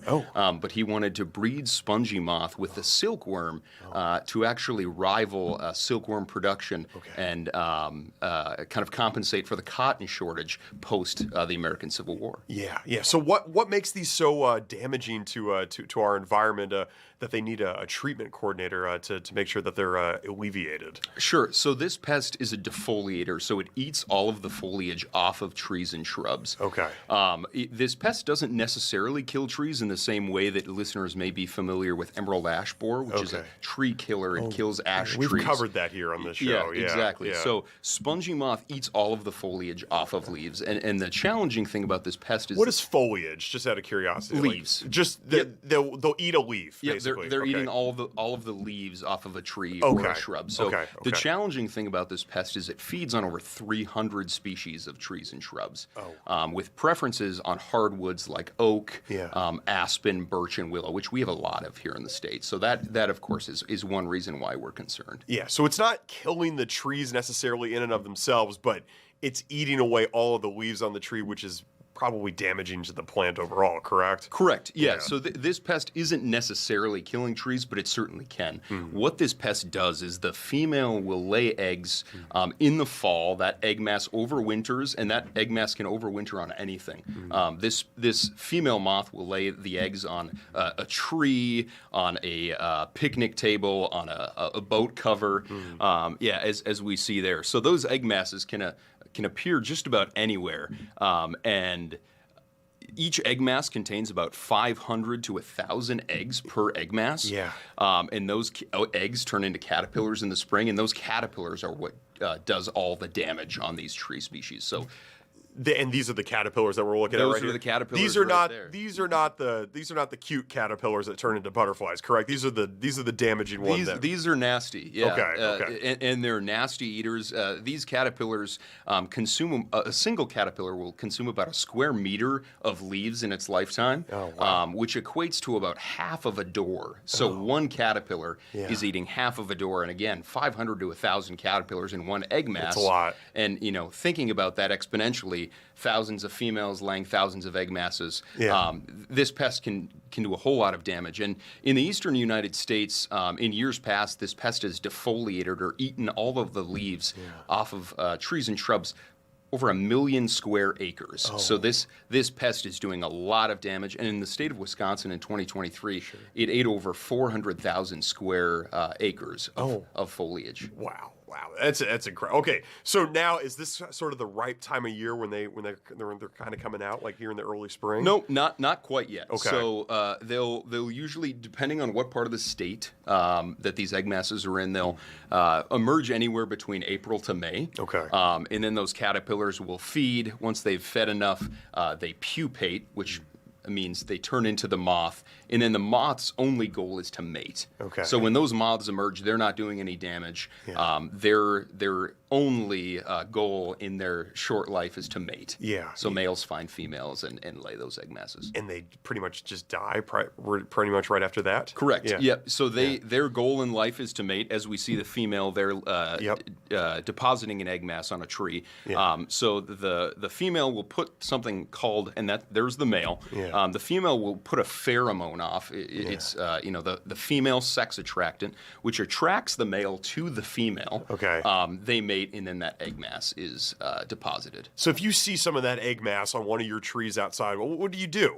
I would recommend folks, if they see, we have pretty low population densities here in the state, so it's more unlikely that people will see either moths or caterpillars. But if you see an egg mass, they're about the size of a $50. Yeah. They're tan in color, as you see there. I would recommend going to our website, the Minnesota Department of Agriculture. We have a report a pest hotline. Okay. And then we can come out and examine that egg mass and determine if it is spongy moth. You would come out, for example, and kind of take a look at some of these Certainly things? a member of our team would. Yeah, Really? Not necessarily myself always, but we are really laser focused in on finding those egg masses. Okay, so if you're at somebody's piece of property and you're at their tree and you see it and you inspect and you're like, yep, this is it. So what do? Do you come back? You have a special chemical that can just crush these guys? It kind of depends on the area in which we find them in. So if we do see an egg mass, we can scrape it off. But another great tool we have in our tool chest here is this survey detection, or it's a trap. And the Minnesota Department of Agriculture puts out about 20,000 of these surveys all over the state. And we try to have one just about every square mile. Can you explain how does the trap work here? Of course. Inside this little trap is the female sex attractant, so the same pheromone that I was talking about that attracts the males. So these traps will really only catch the males. But the number of moths that we find in a trap at the end of the summer is kind of how we determine where we want to manage the next summer. Yeah. And then what happens to the moths that are in they pretty much die instantly in there? It's a little sticky trap, and it has a small insecticide tab in there. So the moths fly in, they get stuck, and then they perish. Yeah. I think I've actually held a moth one. They leave some stuff on your fingers if you actually touch one. Is that correct? Am I thinking of the correct sort of moths here, or no? I'm not sure that that's the case with spongy moth. Okay. I can't say I've ever actually encountered a spongy moth before. Again, in Minnesota, because of the low population, it's pretty unlikely that folks will see moths and caterpillars. But again, if you see moths, if you see caterpillars, if you see an egg mass, give us a call. Yeah. What got you interested in spongy moths in the first place? Is this all that you do? Is it just spongy moths year-round you focus on? So, yes and no. I got into the Minnesota Department of Agriculture. I'm a student of the University of Minnesota. You're a current student? No, former. Oh, former. Okay, excuse all right. me. So, former student at the University of Minnesota. Go Gophers. Yeah. What year did you graduate?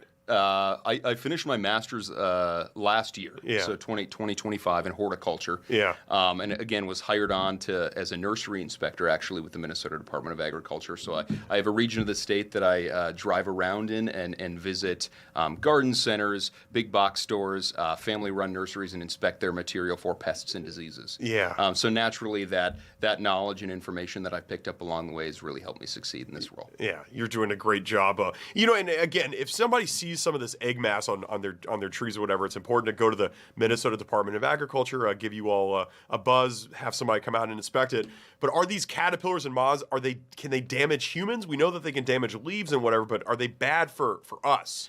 Not necessarily bad. They can be an irritant, but they really can only cause irritation in high population densities. So currently in the state of Minnesota, it's unlikely that it would ever cause a serious issue. And even in those high density population areas, the hairs are just a minor skin irritant. When you say that, it'll just leave like a bump or something? Just a little bit of itchiness. And again, that you would have to be in the right place at the right time with thousands of caterpillars above you. And those hairs can just fall off and they just make a little bit of an itch, but it's a very minor irritant. It's certainly not something to be so concerned with when it comes to human health.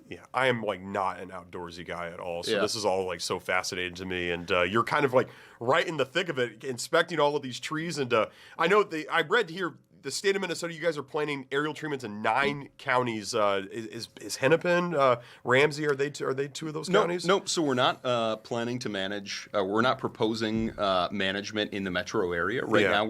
We're proposing management in the northeast part of the state and the southeast part of the state. So in the northeast, we are proposing to manage in Aiken County, Carlton County, St. Louis County, and Pine County. And then in southern Minnesota, we're proposing management in Winona County, Wabasha County, Olmsted Olmsted County, Fillmore County, and Mower County. Yeah. So cool. John Larsen, you got one of the coolest job titles. Like, is there anybody at the Department of Agriculture that has a cooler job title than you? I haven't met him yet, Adam. I was going to say, sure. like, that's just unbelievable. Yes. Yeah, here we got, this plane here, is this how you guys treat these moths? That is. So that's a beautiful air tractor right there. And the management that we're proposing is a really unique and a really cool management. It's called mating disruption. Okay. So the same synthetic female pheromone, so the female sex attractant that we use in our surveys, is actually the same synthetic pheromone that we use in mating disruption. So it's a non-toxic EPA certified organic product, and it's not even toxic to spongy moth, which is the really cool thing. So this product and this management has no effect on humans. It has no impact on other animals. Totally other safe. Moth. It is 100% safe. So it's that female pheromone in kind of a waxy substance is the carrier. So we always say that the consistency is kind of like toothpaste. So it's a compressible product, and we're applying this in such a small dose per acre that folks see our planes flying overhead and actually don't even see any product coming out. So what this management does is we apply this pheromone to the area, and again, we kind of use those areas or we define those areas by our previous year's moth catches. And we flood that area with a pheromone and we time it out prior to male moth emergence.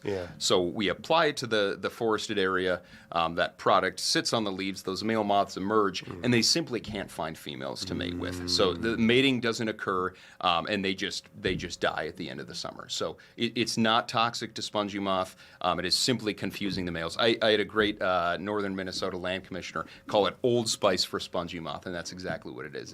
It's simply a scent, kind of a scent confuser for male spongy moths. You're up in the plane when you guys are going? No, up there? absolutely not. Oh, okay, No, luckily not a pilot. No, we have this is actually a U.S. Forest Service program that Minnesota and 10 other states takes part in. Cool. Along that kind of leading edge of infestation, and of course that leading edge is here in Minnesota. This program is successfully managed in Cleveland, Ohio, Chicagoland, so major metropolitan areas, and it's a very safe program, and we're really excited for a successful management season. We got to ask, the name spongy moth, how did it get that name, spongy moth? So this pest was formerly known, and listeners may be familiar with the name gypsy moth. Okay. So gypsy moth is synonymous with spongy moth.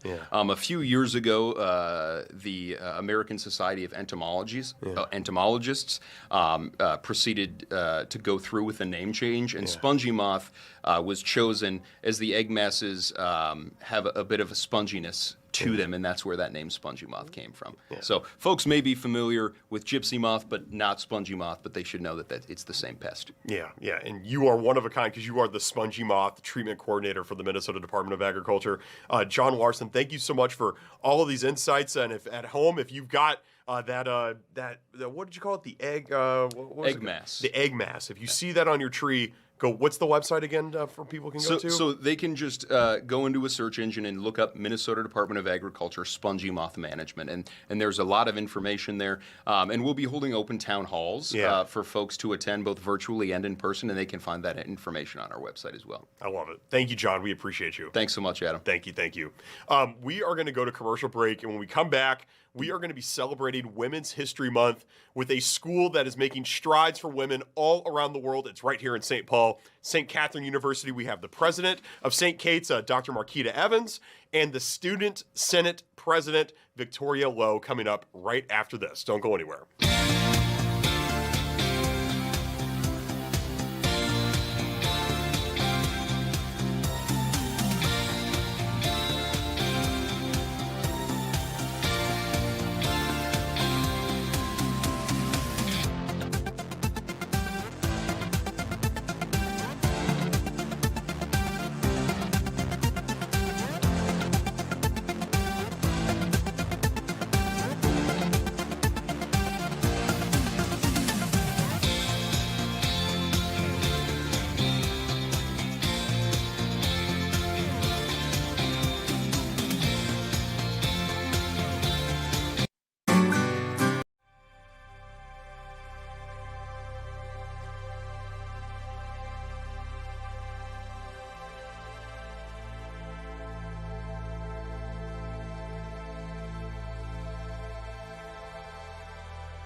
Welcome back here to the afternoon shift. We are continuing to celebrate Women's History Month here on our show, and there's perhaps no university dedicated to empowering and educating women than St. Catherine University, located right here in St. Paul.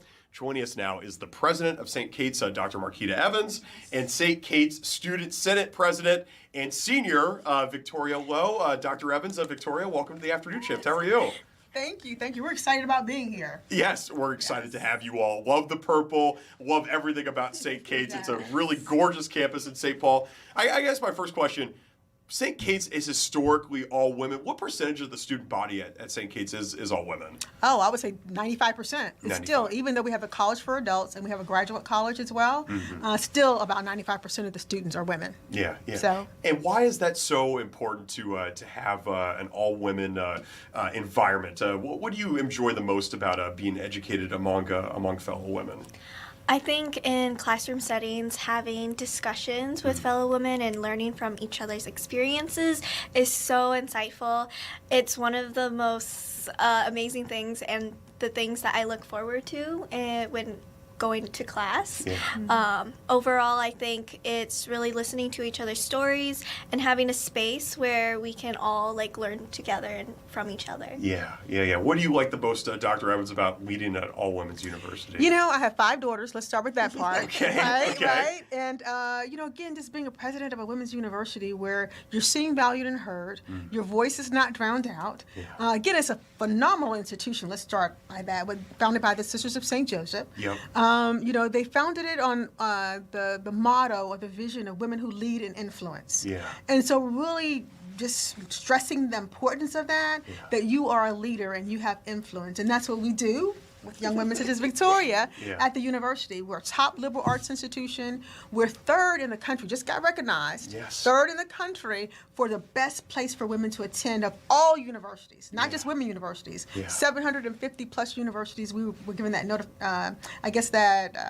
award by Newsweek. So again, very excited about that. That's awesome. Yes. That's awesome. Victoria, what you're the student senate, the student senate president. What goes into that? What goes all into that role that you got? I think for one, you have to get voted by the student body. So I am greatly honored to be chosen for this role, and overall it's really the representative of the College for Women between faculty and students and staff, and I think it's such a really great role and really enhanced my leadership skills because I not only am the representative and the voice for the faculty and staff side, but when listening to concerns from students, I also have to help manage the Student Senate itself, where we have various committees and ad hocs where I'm the point person and help support them and enhance their own leadership skills to become their own leaders.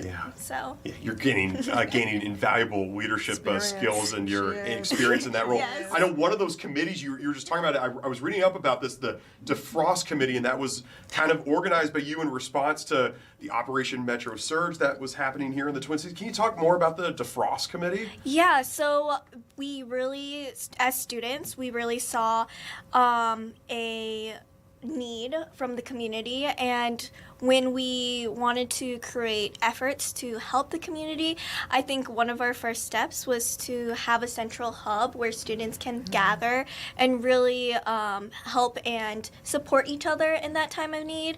So one of the initiatives that we really started was with partnering with the Food Access Hub, our food shelf at St. Kate's, and by doing that we were able to do deliveries for St. Kate's students and find a process that would work especially with the community in need for food insecurity. It's a phenomenal program. Yes. Well, do you think it will continue even after your graduation here? I'm really hopeful. I think what I envision for it is that perhaps it wouldn't be just focusing on ICE, but more on the broader social justice and the community at large, where the name can always change, but it's really the intentions that we are trying to do that's really important. So. And I will say, too, the food insecurity. A lot of our students, I won't say a lot, but, a lot of students are still dealing with food insecurity at home. And so when I get off the I-35 and go on Randolph, I see this sign that says 1 in 5 families won't have food at the table tonight. And so again, we have students that are on campus with the Food Access Hub and other things that we're doing to make sure that you can't really put something in your brain if you don't have food, clothing, and shelter, right? True. Let's deal with the basic needs. And so we want to make sure that our students and people in our community are being fed. And so that's what this student-led, student-built program is all about. Yeah, so. absolutely. And that's such great work that you're doing, Victoria, not just on the St. Kate's campus, but in the community as well.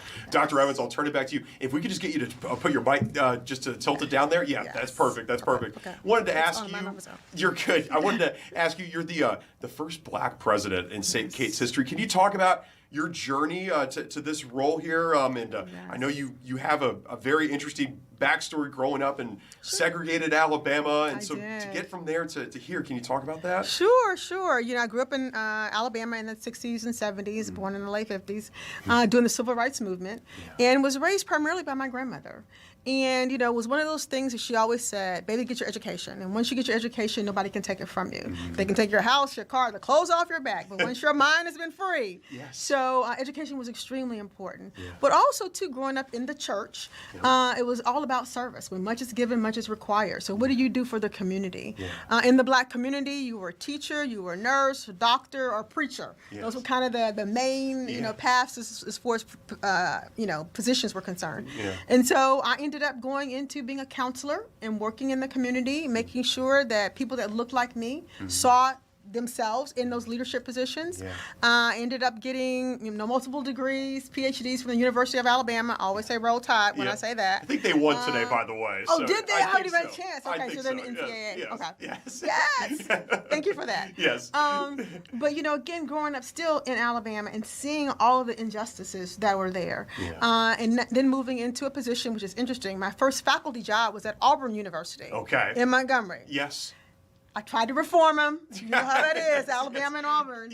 But, again, just being there in the state of Alabama, working as a counselor, providing services, because when I graduated from high school, I didn't really have a counselor to lead me like I should have been. I was in a humanities honors program, not in a STEM program. I wanted to be a real doctor, and organic chemistry was not my friend. So I knew we needed counselors and advisors and mentors to really work with our students of color to help guide them a little bit better than what they were getting. So all that led to me being a faculty member. I did the traditional route of being a program director, department chair, dean, provost, and then president. Because there were not many presidents that looked like me. Right? And representation matters. Being raised by my grandmother in the South, being adopted, dealing with food insecurity. We get one piece of chicken, that was it. Some cornbread and syrup because that was your dessert. But understanding those types of dynamics and how education again can transform. So that's why I'm here. I was a president in New Jersey. That merged with another institution, and then St. Catherine's University came to my attention. I was recommended for the job. And I have 5 daughters. What better way to serve than to be at an institution that's phenomenal, such as St. Catherine University. Yes, and they've got some phenomenal students like you with Victoria. We got to ask you, Victoria, you're a senior. I know graduation's just, I don't want to scare you, it's just a few weeks away, right? Yes, it is. What are your plans after graduation? Well, I'm very hopeful to get an internship and an official job. I'm still searching around, but I'm hopeful for either a government or a kind of finance, human resources job. Yeah. Dr. Evans was just talking about being a representation for people. I read that you're a second-generation Hmong American woman. Can you talk about what it means, what that means for you, and setting an example for your community? I know new St. Paul Mayor Khalil Herr spoke on your campus, and you were quoted as being in attendance to there. Can you talk about how important that is to you? Yeah, I think I'm really proud of being a second generation educated, and I really wanted to go to university in the Twin Cities. I think it's really important because I'm also the eldest daughter of my family, so I'm setting the example for my siblings. we have a lot of girls and then one boy, and recently, like 3 weeks ago. You have, wait, you have a baby I brother? Yes. He was born 3 weeks ago? Yeah. Oh my goodness. So it's like a very, I'm the oldest, so it's How like, many total? There's 6 of us. Oh wow, okay. So there's a lot. From but, St. Paul, your family? I'm from the St. Cloud area. St. Cloud, okay. Yeah, right, so I really wanted to move from suburban to very urban. Yeah. And I'm really glad that I went to St. Kate's overall, because I think I've seen a lot more representation of myself, and I got to see Mayor Collie Hur's inauguration. I was an usher to help people. That's cool. And she came back too as well. And yes, she came back, and we got to speak with her as students. It was really amazing. She was really very welcoming and very warm. But overall, I think the representation was really important.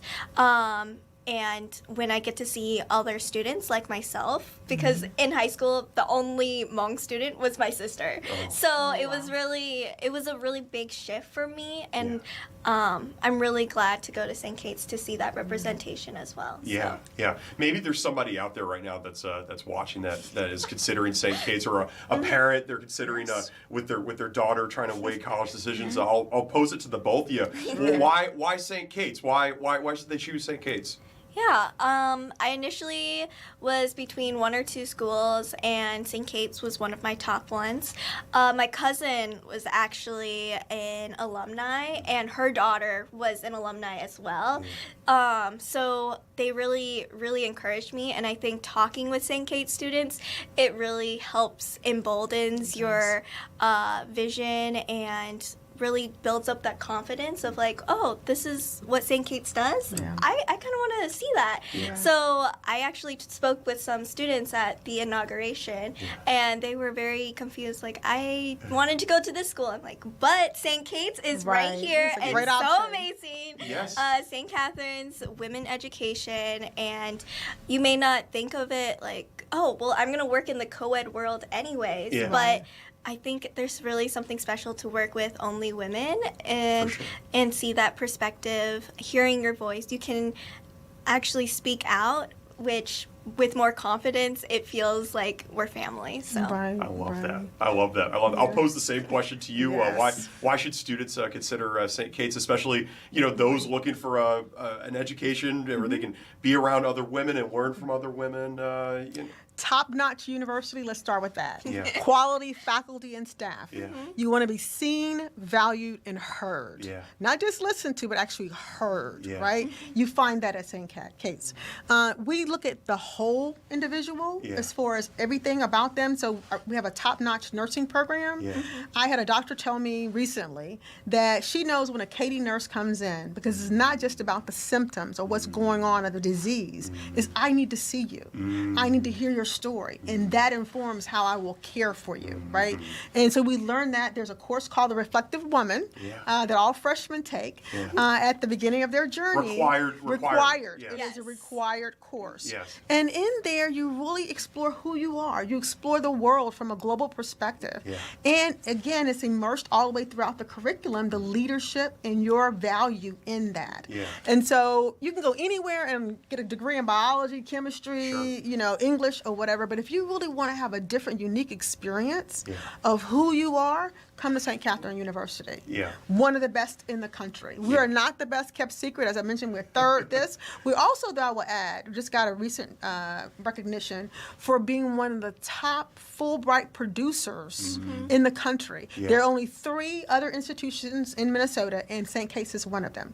We got recognized, too, because this is award season, for being community engaged. We have 550 different organizations our students are volunteering in. We're not just the Ivory Tower. We were in the community. The community means something to us. For sure. So the sisters, social justice, working through that, the diversity, equity, inclusion. We are 50% again students of color. 50% almost again first generation students. We are high opportunity, high access, but also high wage earning.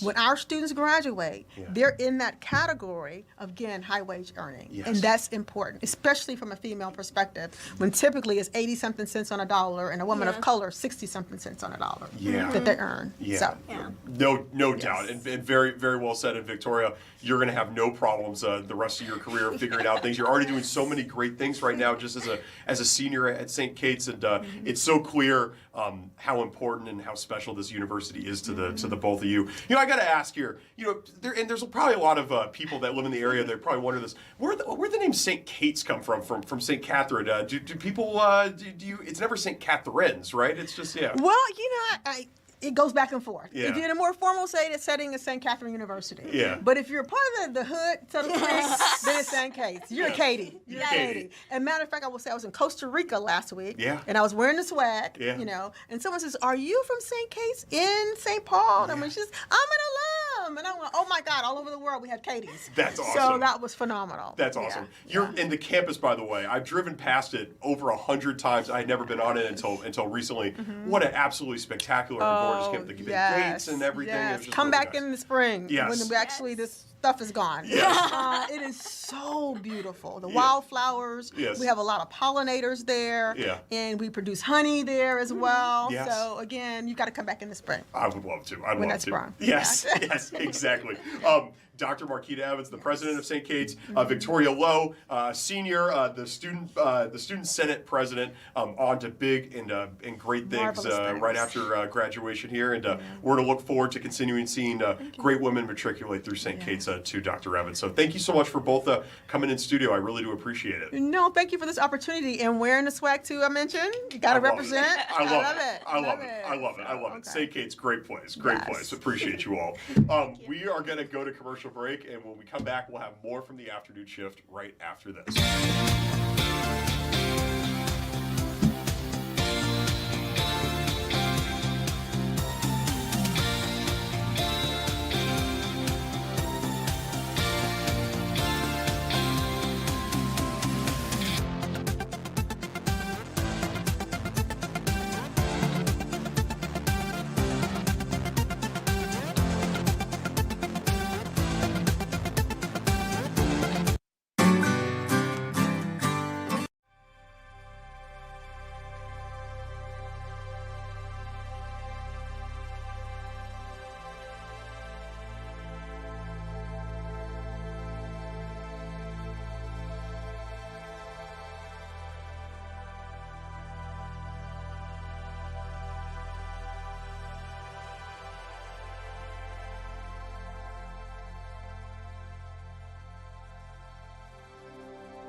Welcome back here inside Studio 9 for the afternoon shift tomorrow, right here on Fox 9 at 3 o'clock. The Fanatics Flag Football Classic live from Los Angeles.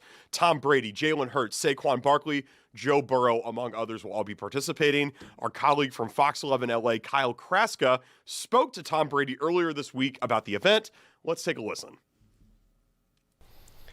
The Fanatics Flag Football Classic happens Saturday at 1 o'clock Pacific time right here in Los Angeles at BMO Stadium. That is the same venue where flag football will make its Olympics debut in 2028. And joining me now to talk more about Saturday's event, not only a captain, but also one of the participants in the event. He is the 7-time Super Bowl champion, Tom Brady. Tom, so glad to see you. Let's get right into it. Tell us, why did you want to attach your name to this, and why did you want to play in this?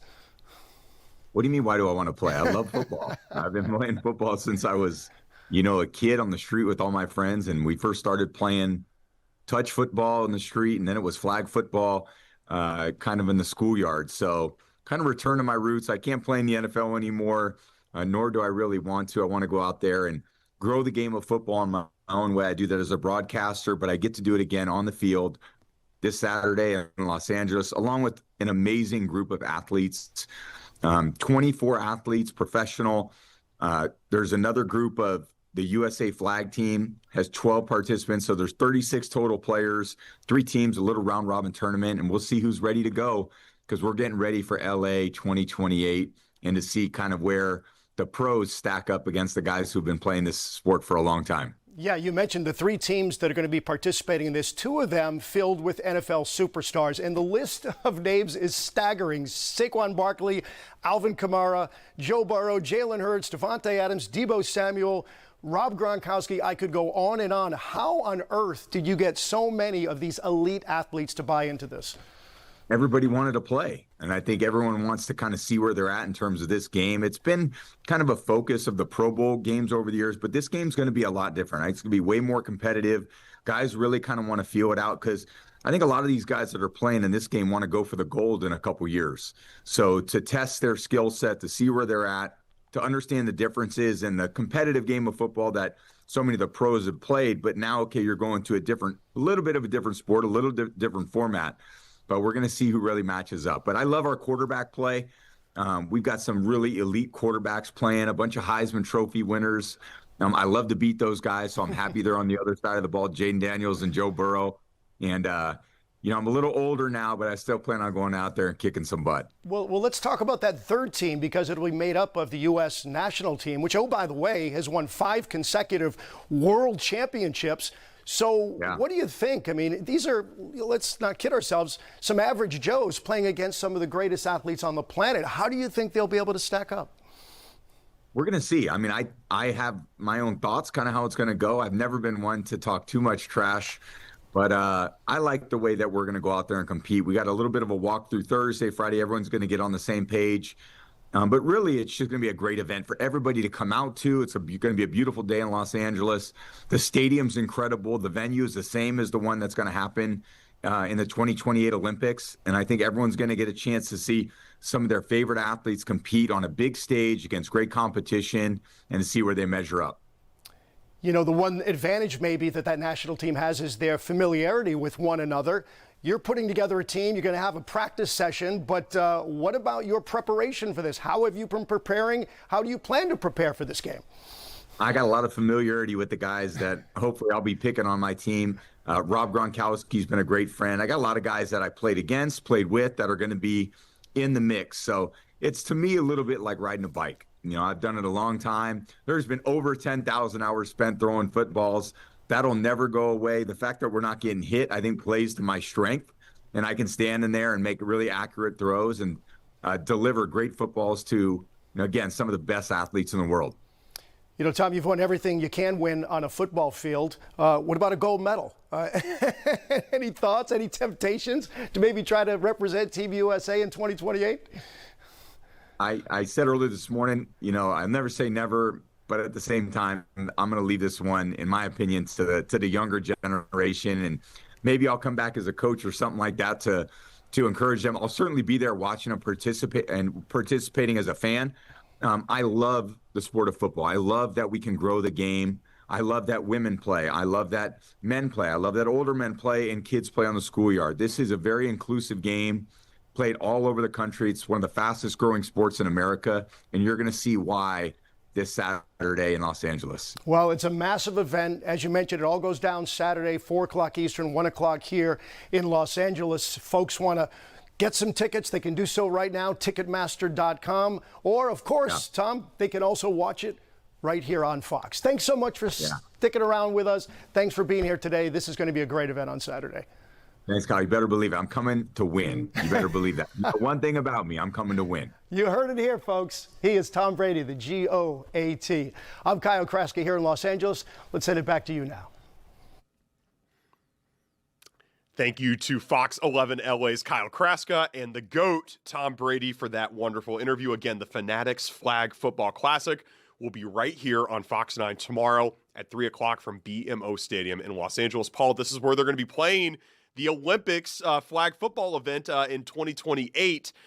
This is a big thing, and, a lot of different countries will be participating. I know you were ripping us earlier about the World Baseball Classic. You think some of these international countries have a chance with flag football? I think so. I think if you look at I think you'll be surprised. I think that there's other countries that have their own versions of these kinds of sports, and I think Australia for sure. Australia for sure might have a look in.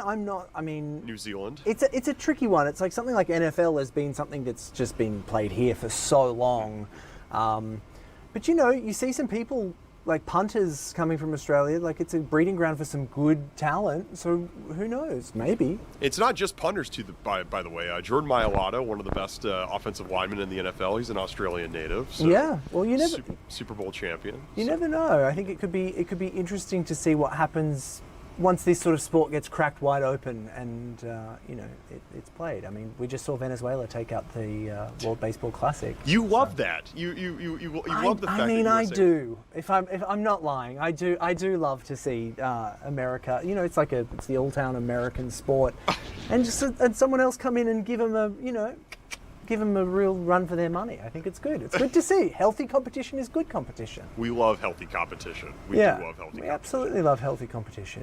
What are you up to this weekend? The weather's going to be beautiful tomorrow. The weather is nice. I think the key thing this weekend is to get outside, enjoy this weather if you can. Yes. Last weekend was a whitewash. It was just snow. So yeah. I think this weekend we've got melted snow. The sun is going to be out. I think I need to treat my wife to a picnic or something. Maybe that's what what about yourself? Sounds very pleasant. I'll be watching a lot of college basketball, but I will be trying to get outside when I can. And obviously we'll be watching the Gophers again. That game is about to tip off in about 5-6 minutes here live from Williams Arena. It is on another network. You can watch it there. But if they win tonight, we'll be watching them on Sunday as well. So it's not just the men's tournament, it's the women's tournament as well. Lots of action happening this weekend. Lots of basketball. And like Dawn said, Ahmad Hicks is out there. Right. He's going to give you all the updates that you need to know from out there, live updates of everything going on. So keep an eye out for that I think, did she say in the 9 and the 10 tonight? That's right. Because what time does the game start? At 5 o'clock, and then it should be over probably around 7-ish, 7:30, something like that. Yeah. Okay. So there'll be updates after the fact. Yes. So, but the weather, what you're talking about a picnic, it better be tomorrow because Sunday it's going to go back down to 40 degrees. So, but 40 degrees right now. 40 degrees right now, if it's sunny, is still pretty nice compared to what we've had. Yeah. Compared to what we've had. You all with the 40. It's a positive spin. It is a positive spin. We've got to put a positive spin on things, mate. We have to. I like the optimism for sure. So we're going to be looking forward to the Fox 9 News at 5 o'clock. That's starting here. I can see Mike Manzoni out on the streets. I don't know where he is. He's obviously going to be at the close to the top of the news if his shot is already up. We have Simone and the wonderful Tim Blotz is at the desk. So. They're in position now, ready to bring you this news in less than a minute. Absolutely. Yeah. We'll look forward to that, and thank you to you and Grace for everything this week. It's been another great week here on the afternoon shift. We'll do it all again on Monday of next week. That's right. We're back here to give you, not tell you the news, but react to what's going on and kind of break it open and see if we can understand it just a little bit more by chatting to the right people. That's our goal each and every day. That's right. We're excited about that. And a little programming note here for the afternoon shift too. Next Saturday, the No Kings protest. It's going to be one of the largest ones in the